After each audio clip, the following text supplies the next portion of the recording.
రామాయంపేట మండల కేంద్రంలోని వ్యవసాయ శాఖ కార్యాలయంలో ఏర్పాటు చేసిన రుణమాఫీకి సంబంధించిన గ్రీవెన్స్ సెల్ మరియు రైతు బీమా దరఖాస్తుల స్వీకరణ కార్యక్రమానికి జిల్లా వ్యవసాయ అధికారి గోవిందు పరిశీలించారు. అనంతరం మండల వ్యవసాయ అధికారి రాజు నారాయణ మాట్లాడుతూ జూన్ 28వ తేదీలోపు రైతులు నూతనంగా పట్టా పాస్ పుస్తకాలు పొందినటువంటి వారు రైతు బీమా కోసం దరఖాస్తు చేసుకోవాలని ప్రభుత్వం ఈ నెల 5వ తేదీ వరకే రైతు బీమా చేసుకోవాల్సి ఉండగా 7వ తేదీ వరకు పొడిగించడం జరిగిందని ఆయన తెలిపారు.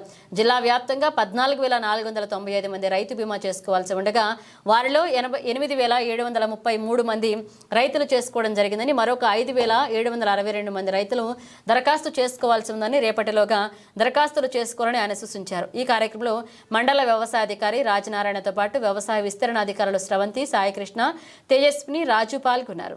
అందరికీ నమస్కారం. రైతు బీమా దరఖాస్తుకు చివరి తేదీ ఆగస్టు 5కు బదులుగా 7కు పెంచడం జరిగింది.